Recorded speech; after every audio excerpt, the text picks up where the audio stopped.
Добър ден, гледащи и зрители на българската телевизия на Балканите или по-накратко БТБ, BTB, телевизията с най-малък успех в България. Все едно, днешните вечерни новини ще предаваме на живо от болница Крилата на змията. Какво е това име? Каква е тази болница? Никой от нас не знаеше, но наскоро те отвориха нов раздел и сега сме наживо с тях да ни разкажат за техния нов раздел. Крилата на змията. Точно така, чухте добре, това е новата болница. Заповядайте, ще ви излекуваме точно тук в крилата на змията.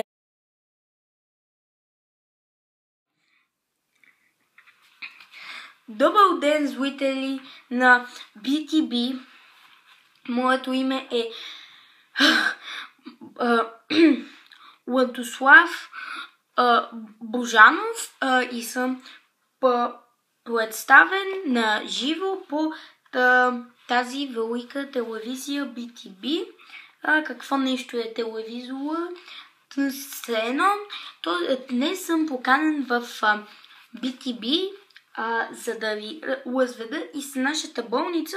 Нейното име е Крилата на змията. Така, това име беше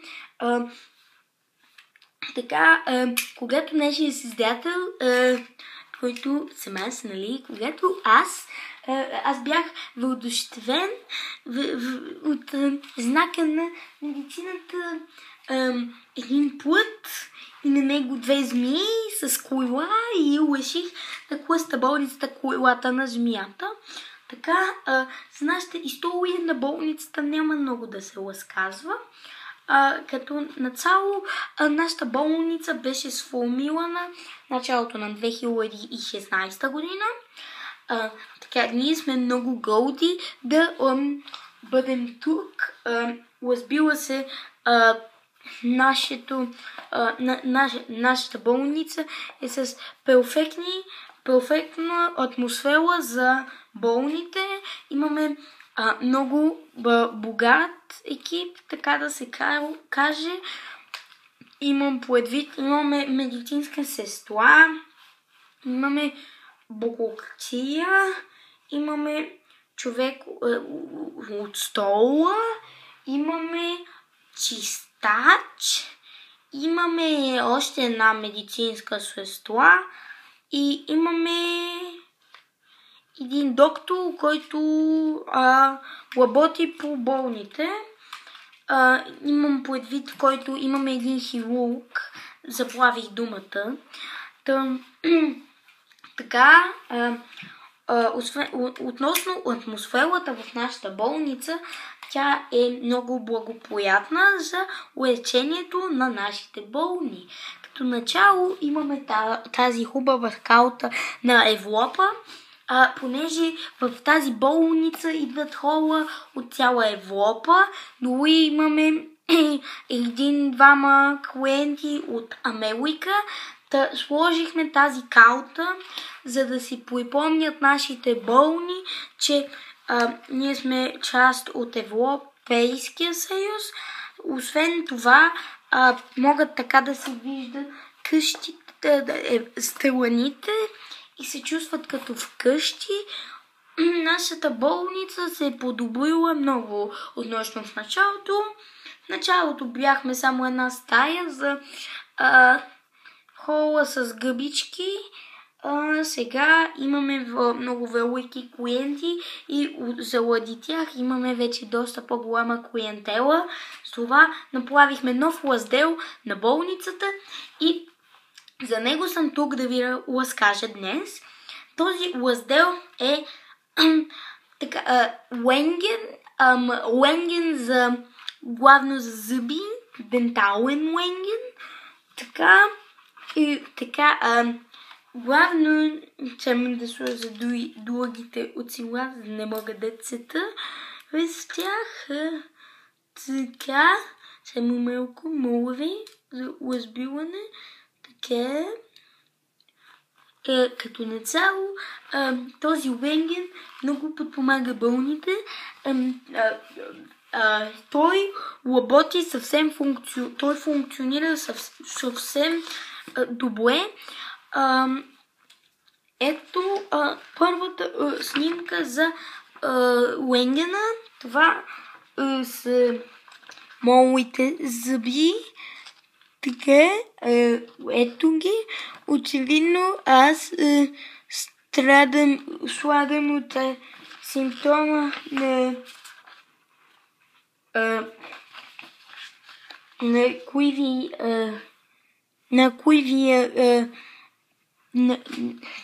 страдам от симптома на куивия колен. Така. Не може. Трябва да ви показва снимката. Очевидно, тук, секунда, дами и господа, зрители на BTB.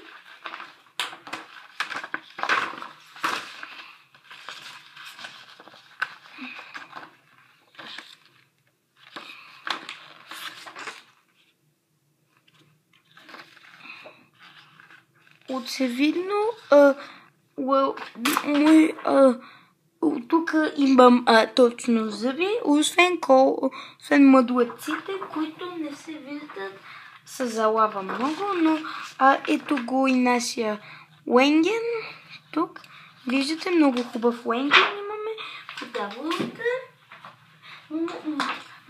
Можем да усъвършенстваме папките, в които слагаме Уенгеновите снимки, но за сега имаме много хубав прогрес.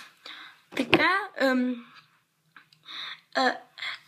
понеже камерамена, който седи там зад камерата, ми показва, че вече време да приключвам. Трябва само да ви разказа за клиентелата на нашата болница. Първо, при нас е бил известния Иван Тапашки. Всички сме го чували. Той е от великото шоу, което го дават всяка нощ по BTB, Мехил с Мехил. Това е много хубаво и образователно шоу. Но така, Иван Тапашки беше при нас. Колежката медицинска сестра номер 1 го обслужи. Така, медицинска сестра номер 1 може да заповяда и да разкаже свои впечатления. Здравейте, зрители на BTB! Моето име е медицинска сестра номер 1. Тук съм, за да разкажа моите впечатления от нашия гост Иван Тапашки. Той беше много голям красавец и беше много приятно на мен да му помогна, докато беше болен. Благодаря за вниманието. Надявам се някой ден да стана актриса. Гледайте, снимайте този профил. Надявам се някой ден да вляза като 2 капки вода. Аз пея много, много хубаво. Примерно...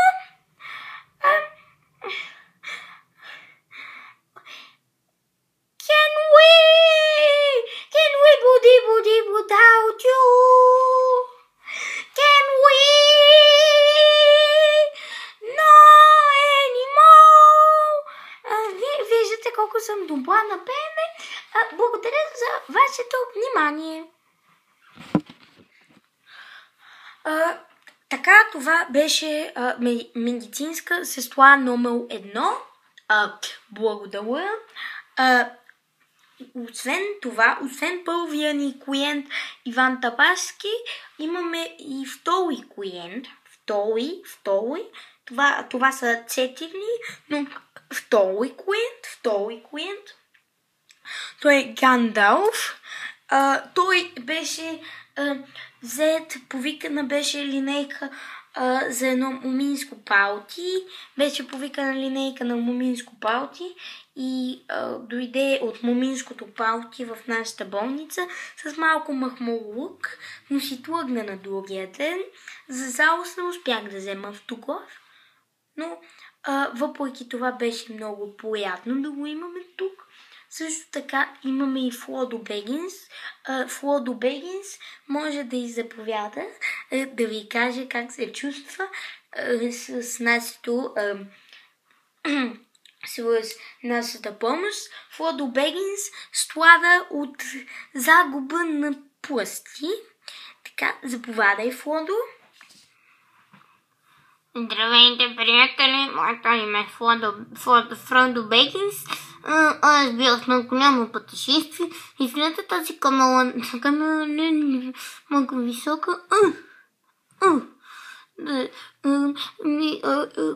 Добре, аз бях на пътешествие до една планина и на нея тъкмо щях да си свърша задачата и дойде един малко странен персонаж и ми отхапа пръста, но разбира се, хората от болницата се погрижиха добре за моят пръст. Благодаря ви за вниманието. И ние благодарим за интервюто, Флодо. Това така зрители на международната телевизия BTB. Аз бях доктор Владислав Божанов и ми беше приятно да седя тук. Освен това, искам да положа клетва в името на болницата, че ще се грижим за всеки болен, който дойде тук и няма да си тръгне незадоволен човек от нашата болница. Заклех се. Довиждане сега, дами и господа, зрители на BTB. Надявам се да се видим още с нови раздели на болницата. Крилата на змията.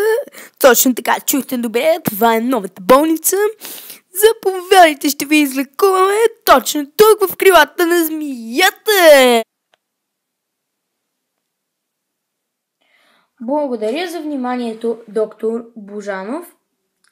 Надявам се да ви беше приятно, гледащи и зрители на българската телевизия, на Балканите и по-накратко БТБ. Спете го добре и се надявам да имате много деца. Довиждане!